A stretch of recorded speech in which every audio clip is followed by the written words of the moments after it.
daughter Evie is my camera lady. Thank you, Evie. So today is the last year of December 2025.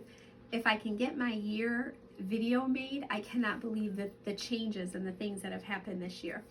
But coming into 2026, we are in our new home, on our new little homestead.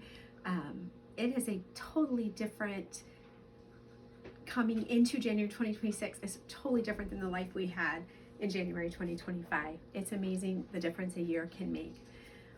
But as I have done for many years, over the last few years, coming into January, I joined the Three Rivers Homestead Pantry Challenge. And I don't know what Jessica, her name is Jessica, what she calls it over there, but I have been following her for years, and I decided to join her challenge in January a couple of years ago, even though this is something I started doing during Y2K.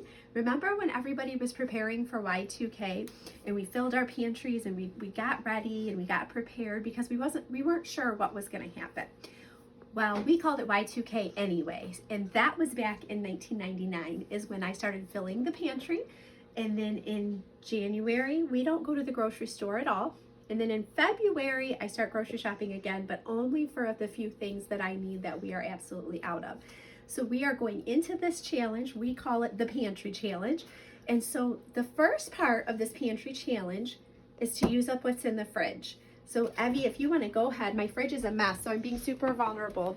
Over the holidays, we fill our fridge with lots of leftovers. They still have some of their pomegranates from Christmas. Our goal is going to be to use everything that's in this fridge so that we don't have any waste. So today will be a leftover day. I will freeze what I can freeze. I will can what can be canned. And then I will be meal planning this evening and going into the next week. And everything, I'm going to go ahead and close this now, Evie.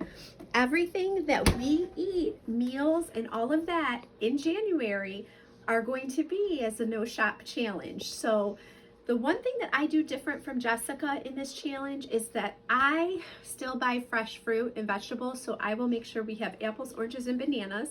And then for my dairy-free kids, I make sure that they have things like their dairy-free creamers and things like that. However, we are going to experiment this January. This is going to be totally new. I did not stock up on creamer for coffee this year, which is really unusual for me. And so I will be learning in January how to make our own coffee creamers. So that's on top of all the other things that we make fresh and homemade. So if you follow along with me, you will be able to see this pantry challenge. Here on the YouTube channel, I will title these so that it's very clearly the pantry challenge, because this is not the content I typically do on YouTube. So if you are still just looking for the time of fellowship and building up in the Word, that will still be every Monday and Thursday morning. This will be what I document kind of every day or as often as I can throughout January, but I will clearly mark it. And for my Facebook people, it does not change that I'm still going to do the reels for herbs and salves and how to make your own herbal salves and natural care products, but I'm going to add this in. But I will clearly mark these and you will clearly know what these are connected to. So that's what I have for you, friends. I hope you have a wonderful new year tonight. Be safe, be careful, and just rejoice because a new year is coming and God is faithful in 2025. He's going to be faithful in 2026. Hugs, friends.